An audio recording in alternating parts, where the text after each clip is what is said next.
Je m'appelle Jean-Baptiste Lemoine, mais tout le monde sur la route m'appelle JB. Cela fait plus de 20 ans que je conduis, toujours de nuit. J'ai vu des chiens écrasés, des gens ivres marcher sur la voie rapide, des camions couchés dans les fossés. Mais il y a des choses qu'on ne peut pas expliquer. Et celle-là, elle ne meurt pas avec le matin. Cette nuit-là, j'étais sur la A75, entre Saint-Flour et le viaduc de Garabit. Une portion de route que je connaissais par cœur. Des virages secs, des pentes glacées, et le vent qui siffle comme une bête enchaînée entre les montagnes. J'étais fatigué, nerveux. Mon café avait un goût métallique et la radio grésillait comme si elle refusait de parler. Le compteur affichait 2h47 quand la brume a commencé à avaler tout ce que mes phares ont touché. Pas une brume naturelle.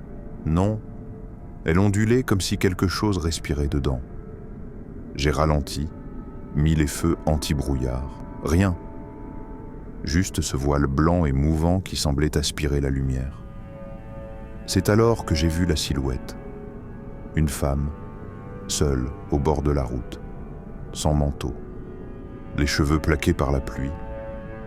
Elle levait lentement le bras, me suppliant d'arrêter. Je n'ai pas réfléchi. J'ai freiné. La remorque a glissé sur quelques mètres avant de s'immobiliser. Quand j'ai ouvert la porte, le froid m'a frappé au visage. Un froid sec, anormal pour un mois d'octobre. Elle ne bougeait pas. Ses yeux semblaient pincer me traverser. « Vous allez vers Clermont ?» Sa voix était à peine audible, étranglée, comme si elle n'avait pas parlé depuis des jours. Je lui ai ouvert la porte du passager. Elle est montée sans dire un mot. Son manteau dégoulinait d'eau, mais je n'ai pas entendu de pluie tomber dehors. Je n'ai rien osé dire pendant plusieurs minutes. Juste le bruit du moteur et la respiration faible à côté de moi. Puis, lentement, elle a murmuré « Il ne faut pas s'arrêter, même si vous voyez les lumières. » Je l'ai regardée du coin de l'œil. Elle tremblait, les mains crispées sur ses genoux. Ses ongles étaient sales, comme si elle avait gratté la terre. « Quelle lumière ?» Elle n'a pas répondu. Quelques kilomètres plus loin, j'ai aperçu un halo au loin, jaune, stable, comme celui d'un vieux relais routier. Je savais qu'il n'y avait rien ici, rien depuis des années. Mais le halo se rapprochait, dessinant la silhouette d'une bâtisse, un bar routier avec des enseignes à moitié éteintes. Chez Marcel, ouvert toute la nuit. Je me suis arrêté, pensant lui offrir un café chaud. Quand j'ai tourné la tête vers la passagère, le siège était vide. La porte n'avait pas bougé. Le tapis était sec. Je suis resté là, figé. Puis la radio s'est allumée toute seule. Une voix faible, distordue, disait « Ne t'arrête pas, Jean-Baptiste.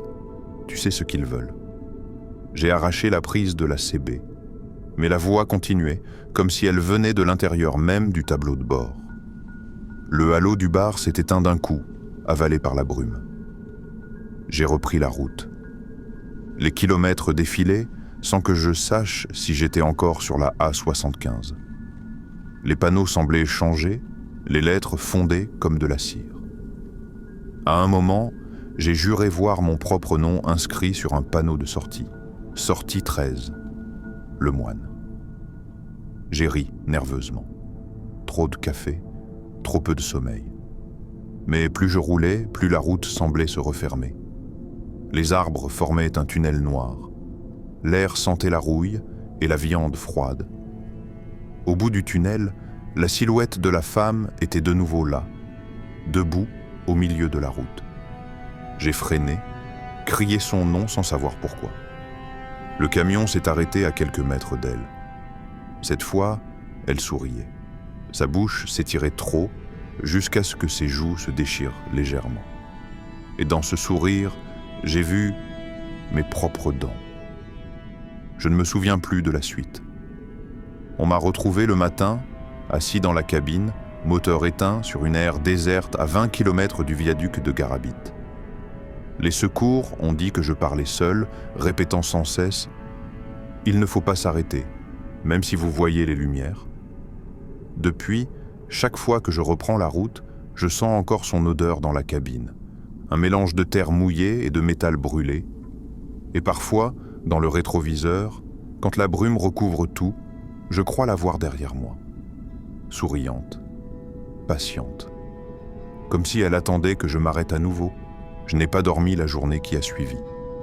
À chaque fois que je fermais les yeux, l'intérieur de mes paupières devenait un écran où le sourire revenait, tirant les joues jusqu'à craquer, laissant apparaître, non, pas des dents, mais quelque chose comme des éclats d'os polis, disposés exactement comme les miens. Quand je me forçais à réfléchir rationnellement, je trouvais des explications. Fatigue, hypoglycémie, brume dense, reflets dans le pare-brise. Puis je me souvenais du parfum, une odeur de terre remuée fraîchement, de fer froid, de pluie inexistante, et ma raison s'effritait comme du givre sous une main trop chaude. Le soir, je suis remonté dans la cabine.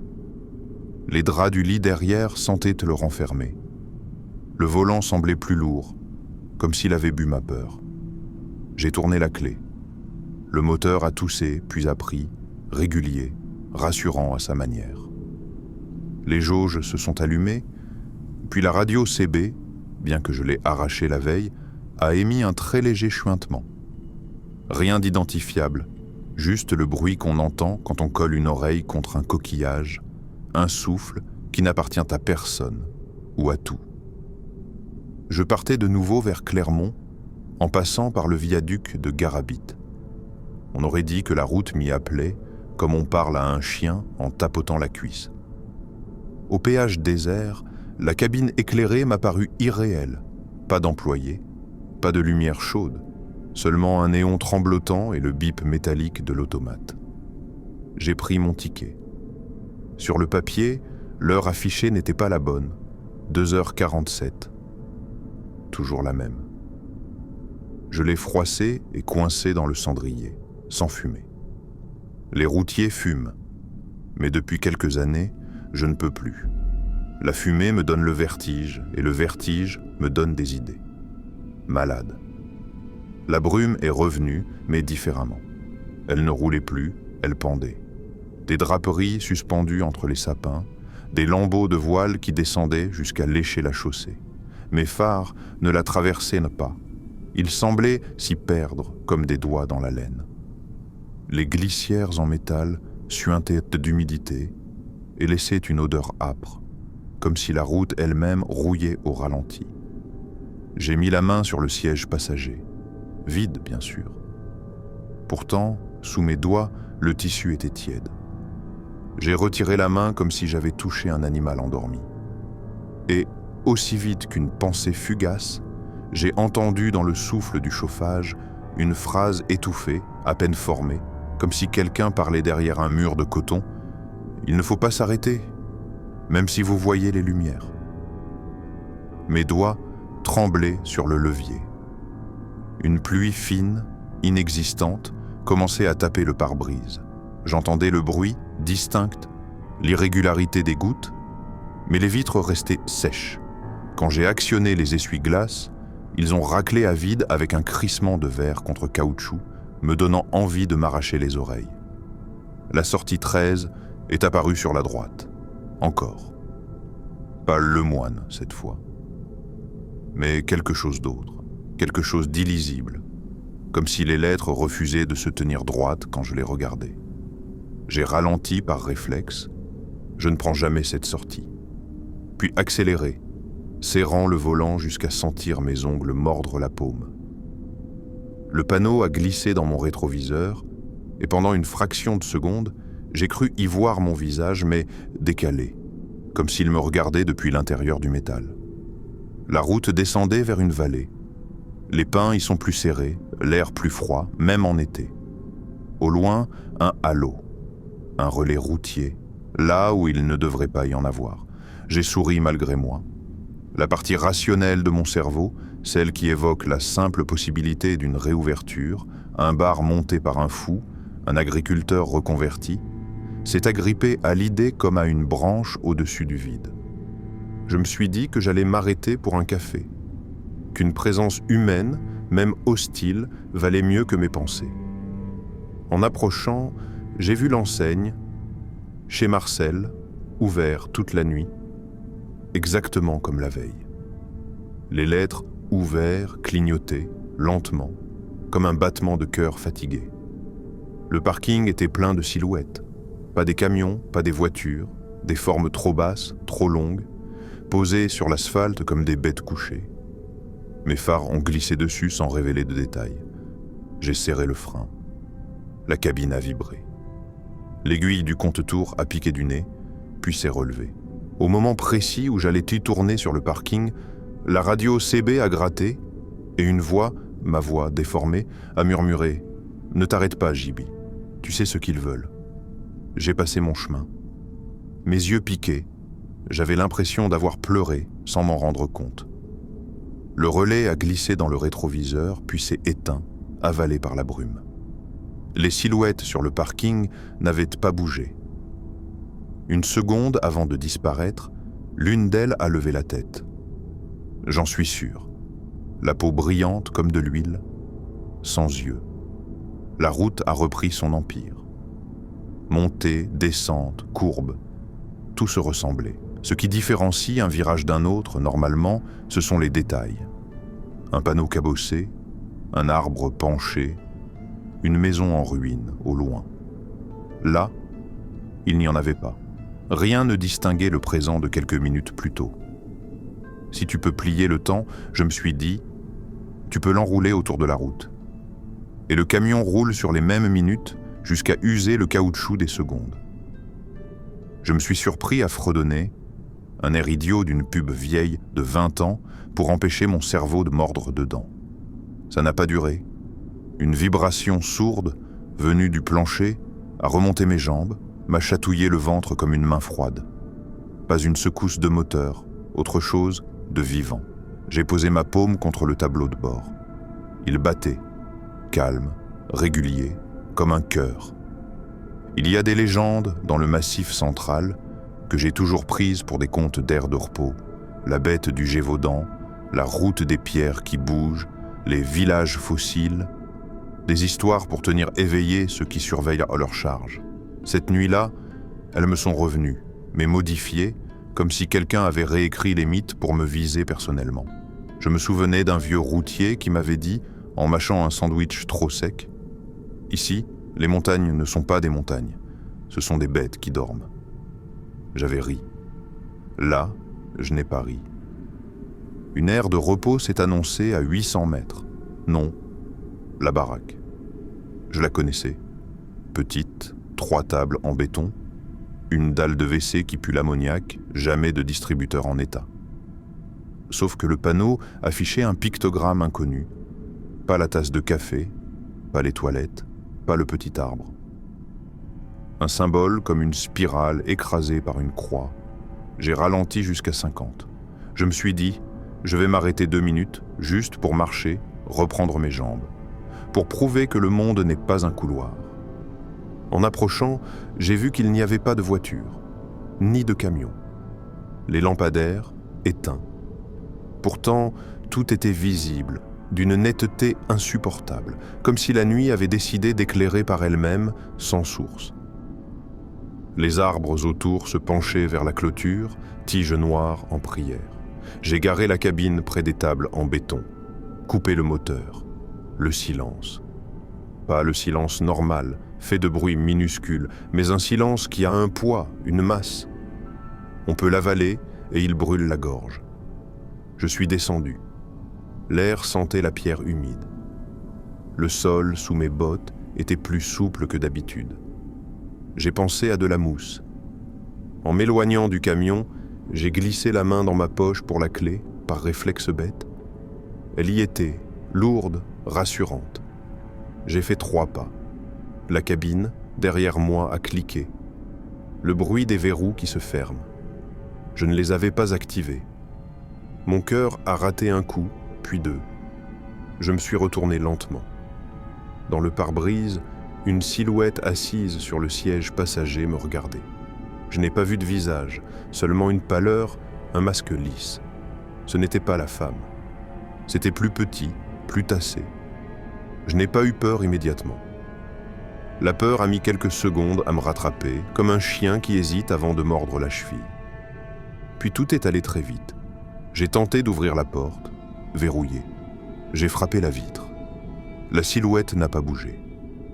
Elle penchait la tête, doucement, comme si elle essayait d'imiter la façon dont les humains montrent leur curiosité. Alors, la radio à l'intérieur a parlé, si fort que je l'ai entendue à travers la vitre. Il ne faut pas s'arrêter, même si tu vois les lumières. Ma phrase, ma voix, mais ce « tu » glissait comme une lame sous l'épiderme, même si tu vois les lumières. J'ai reculé. Les tables en béton derrière moi semblaient être plus proches. À ma droite, une porte, les sanitaires. Une lumière verte, froide, s'est allumée au-dessus comme un feu follet. J'ai senti une main se poser sur mon épaule. Ce n'était pas une main, c'était une pression, une forme. 5 pointes froids et un poids. Je n'ai pas crié. Je n'ai pas le souvenir d'avoir crié depuis des années. La route finit par vous apprendre à avaler vos cris. Je me suis retourné. Personne. La pression a disparu.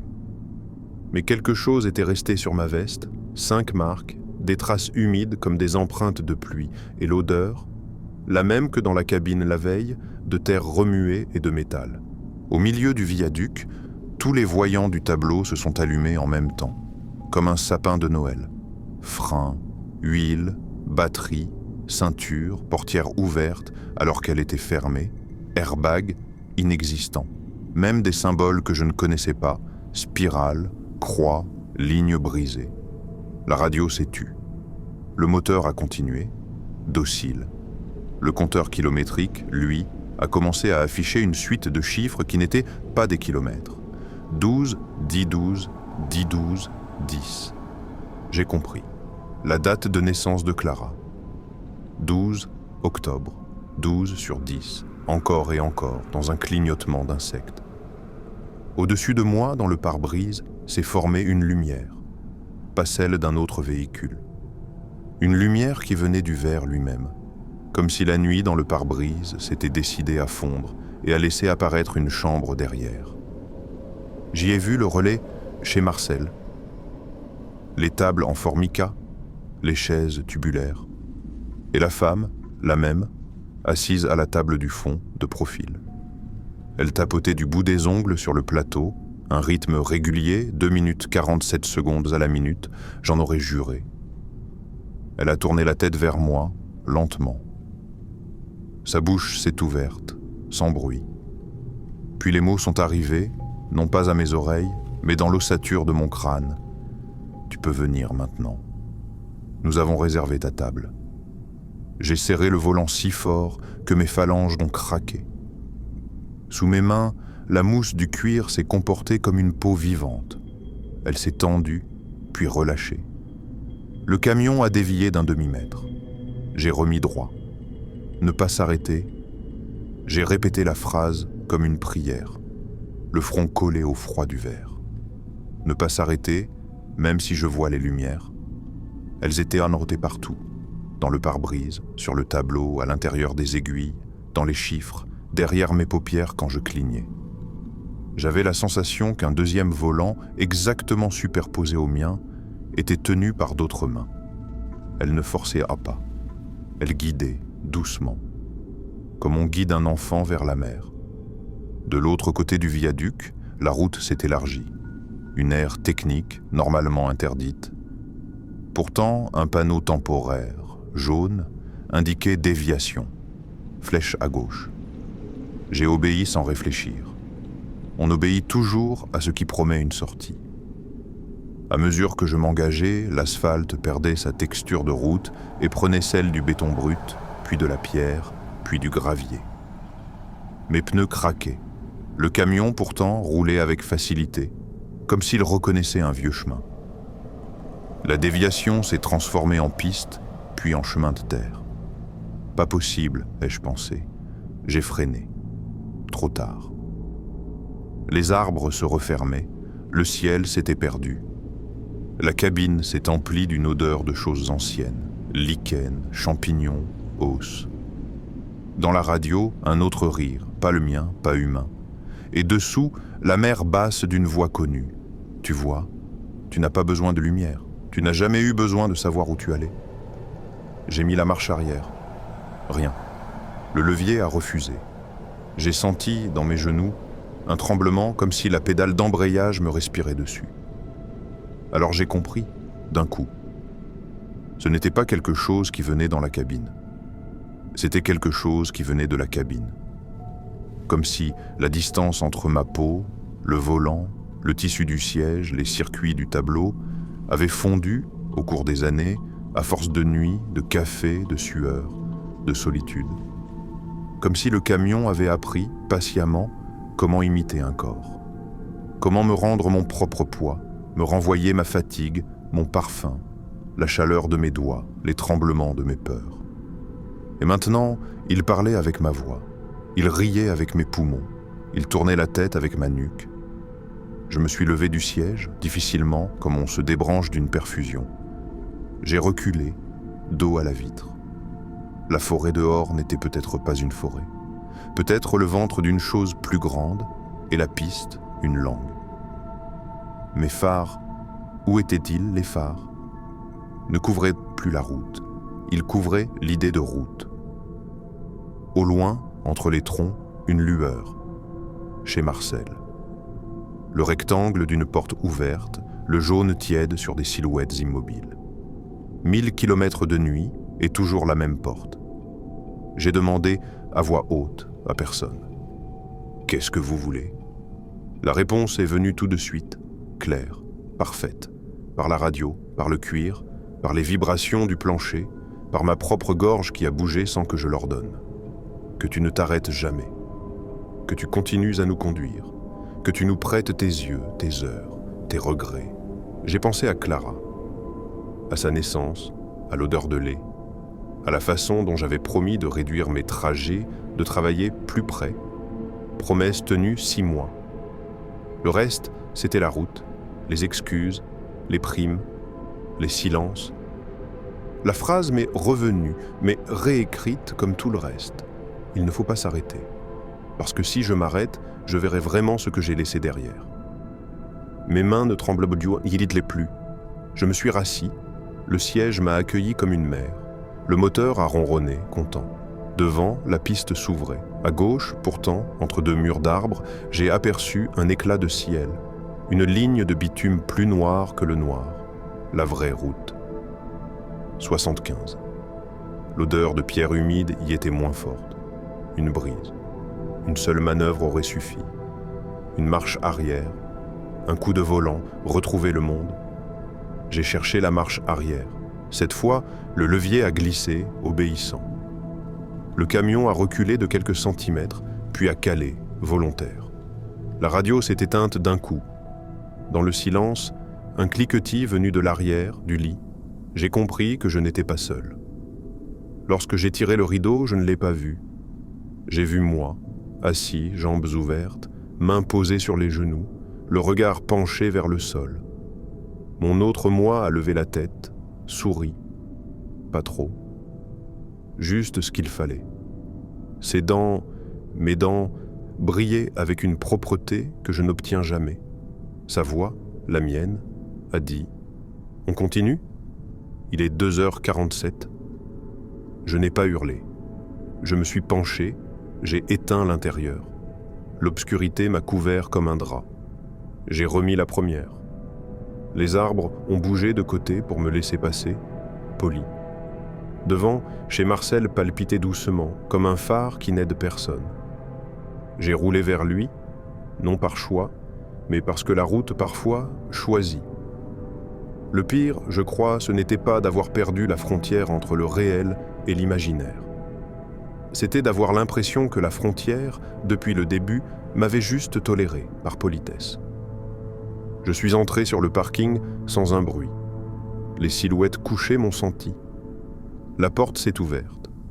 La femme m'attendait, exactement où elle devait être. Elle souriait peu. Une chaise grinçée a glissé, m'invitant. Je me suis assis face à elle.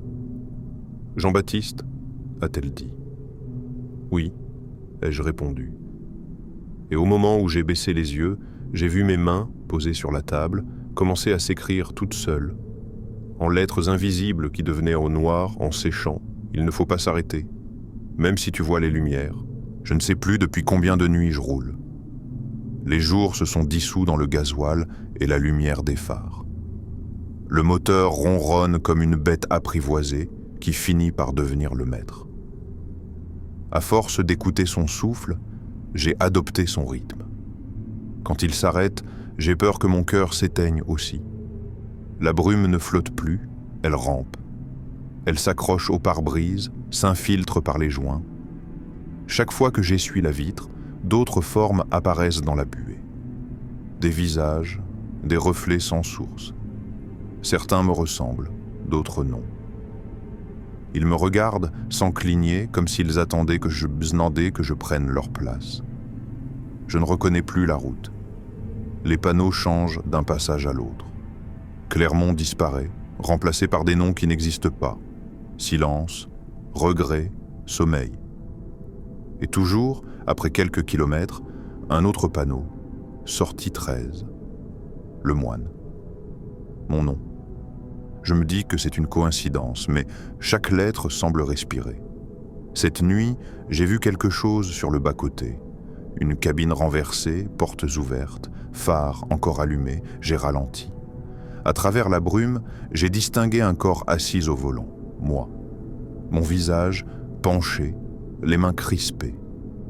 Quand j'ai levé la tête, mon reflet dans le pare-brise a souri. Le camion a recommencé à rouler tout seul. Le viaduc de Garabit surgit toujours à la même minute, 2h47. Le vent y hurle comme dans un orgue immense. L'air sent la rouille et l'eau froide. C'est un endroit suspendu entre deux mondes. J'ai souvent cru qu'il suffisait de couper le moteur ici pour tout arrêter. Mais la voix revient, douce, impérieuse. Tu n'as plus le droit de t'arrêter. La radio s'allume sans contact. J'entends ma fille. Papa, reviens. Son ton est calme, presque mécanique.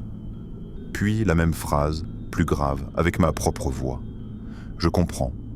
Ce ne sont pas des voix venues d'ailleurs. Ce sont mes pensées qui se répètent, amplifiées par la cabine, comme dans un crâne vide. La brume s'épaissit. Devant moi, chez Marcel réapparaît. Toujours le même halo jaune, toujours désert. J'ai essayé d'éviter la sortie, mais le volant a tourné seul. Les roues ont quitté l'asphalte dans un cri sec. J'ai freiné, en vain. Le moteur a grondé comme un animal qu'on contrarie. Quand j'ai levé les yeux, la femme était debout au milieu du parking. Sa robe bougeait sans vent. « Tu peux t'arrêter, JB. Regarde. » Le pare-brise s'est allumé de l'intérieur. J'y ai vu des centaines de camions garés sous le viaduc, phares allumés, moteurs silencieux. Des silhouettes assises, immobiles, tête baissée, toutes figées à 2h47. Je suis sorti. Le sol vibrait doucement comme une respiration souterraine. Sous mes bottes, la terre était tiède. De petites pulsations remontaient jusqu'à mes genoux. Dans le silence, un bruit de métal. Des centaines de moteurs qui battent à l'unisson comme des cœurs enterrés. La femme s'est approchée. Ses yeux étaient noirs, sans reflet.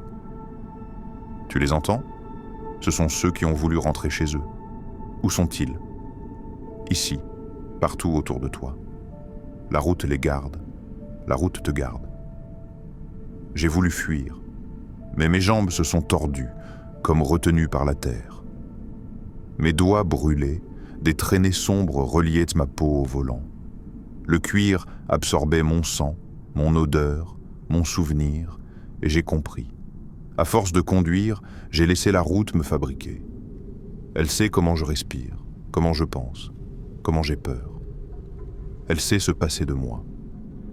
J'ai crié le nom de Clara. Ma voix s'est perdue dans le moteur. Puis j'ai vu son visage sur le tableau de bord, imprimé dans la lumière du compteur. Son sourire tremblait. Derrière elle, la femme. Toujours la même. Elle chuchotait quelque chose que je ne pouvais pas entendre. Le camion a redémarré, tout seul. La cabine a vibré doucement, heureuse. La femme s'est assise à côté de moi. « Conduis, JB. » Il est 2h47. J'ai obéi. Le moteur a ronronné. Le viaduc s'est éloigné. Chez Marcel a disparu dans le rétroviseur. La route s'étirait devant moi, infinie, docile.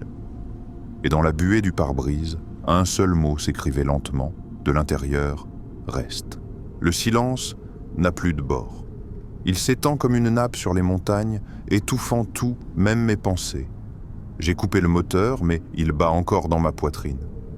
La cabine frémit d'un souffle invisible. On dirait qu'elle respire par mes poumons. J'ai descendu la pente à pied. La route semblait vivante sous mes bottes, tiède, presque molle. L'air sentait la rouille et la pluie ancienne. À chaque pas, la brume s'écartait, docile, puis revenait derrière moi comme une mer refermée. On ne quitte jamais vraiment la 75. Elle nous avale, lentement. Le viaduc se dressait au loin, immense squelette d'acier. En dessous, une vallée sans fond, éclairée par des milliers de points jaunes, les phares des camions immobiles, tous figés à la même heure, 2h47. Une armée de lumières mortes. Je suis entré dans un relais abandonné. L'enseigne, chez Marcel, tenait encore par un fil. À l'intérieur, tout semblait attendre. Une tasse à moitié pleine, une radio éteinte, une chaise tirée. Et sur le mur, gravée à la lame, cette phrase « Il ne faut pas s'arrêter ». J'ai passé la main dessus. Le métal était chaud. Puis la radio s'est allumée d'elle-même. Un crachotement, un souffle. Et ma voix, légèrement décalée, « JB, rentre. Ils dorment encore, mais pas toi. » Je me suis figé. La voix sortait à la fois de l'appareil et du fond de ma tête. Puis j'ai compris que ce n'était pas une radio. C'était la route. Elle parlait à travers tout, le plastique, le béton, le vent, et elle m'appelait par mon prénom avec tendresse. Derrière moi, la femme est apparue.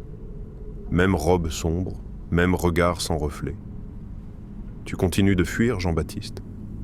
Je veux juste rentrer chez moi.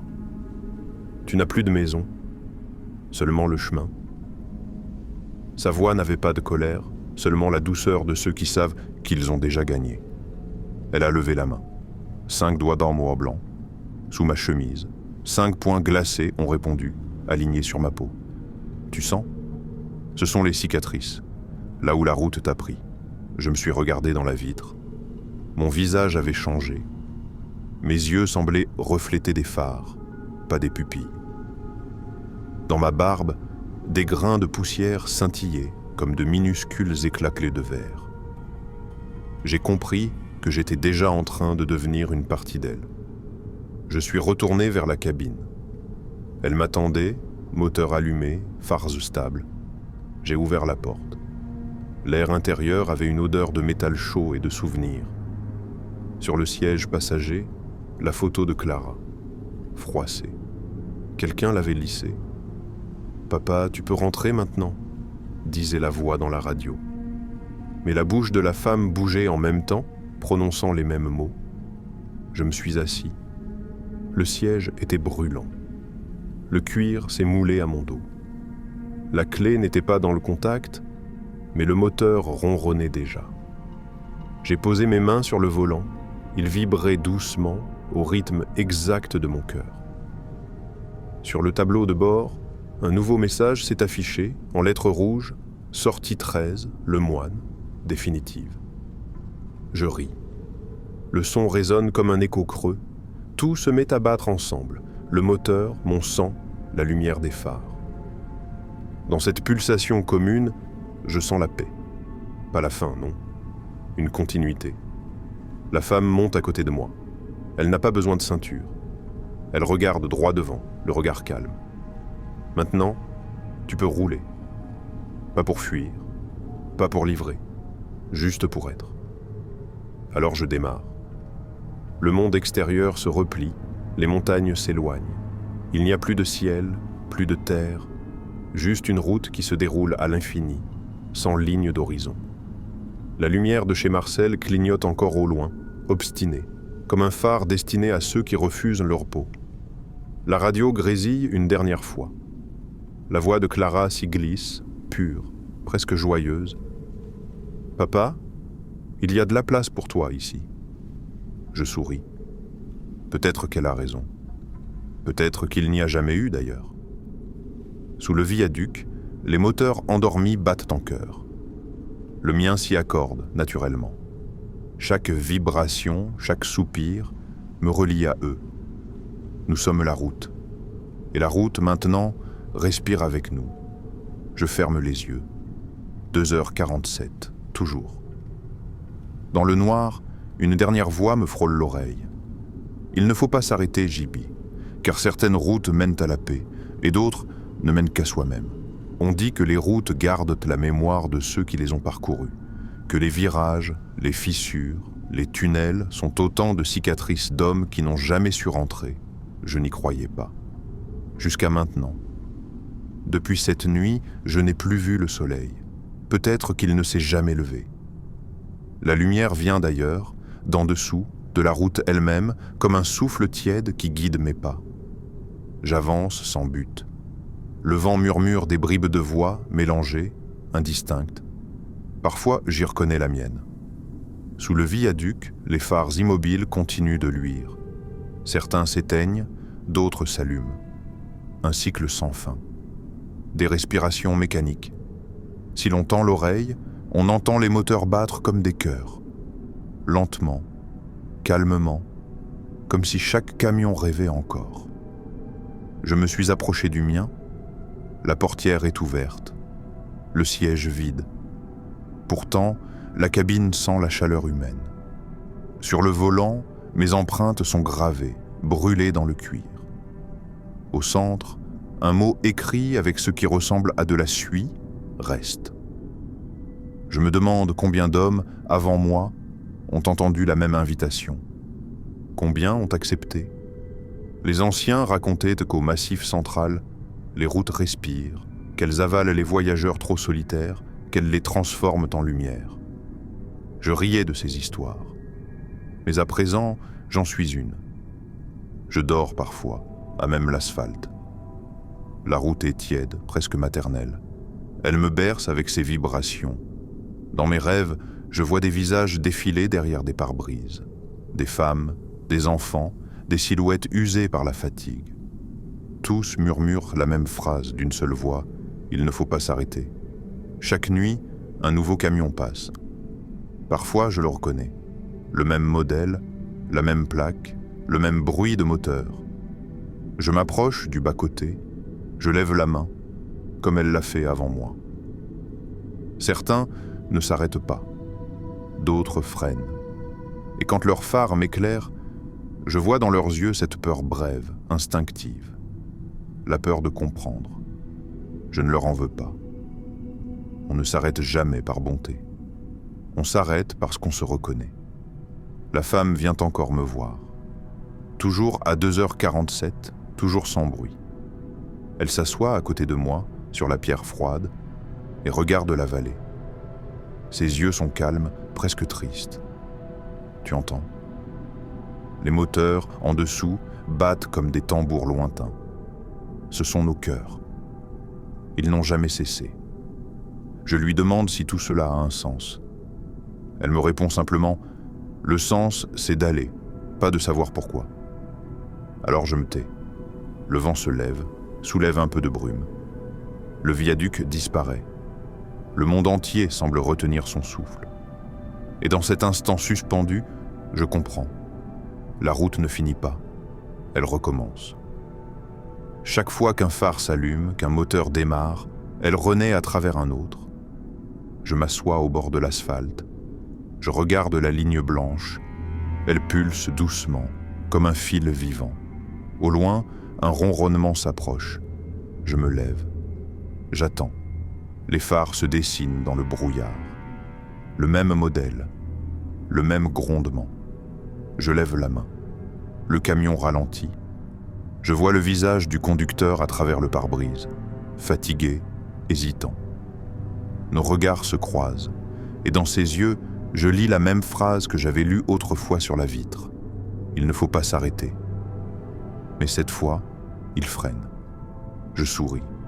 La boucle se ferme, le moteur rugit, la portière s'ouvre. Une voix familière m'appelle. Peut-être la mienne, peut-être celle d'un autre. Je monte. Le siège est chaud, la clé déjà tournée. Le compteur affiche 2h47. Je ris doucement. Parce que je sais maintenant que la route n'est pas un lieu. C'est un souvenir partagé. Un battement continu entre les vivants et ceux qui n'ont jamais su s'arrêter. Et dans la brume, juste avant que tout disparaisse, j'entends la femme murmurer « Bienvenue à la maison, JB ».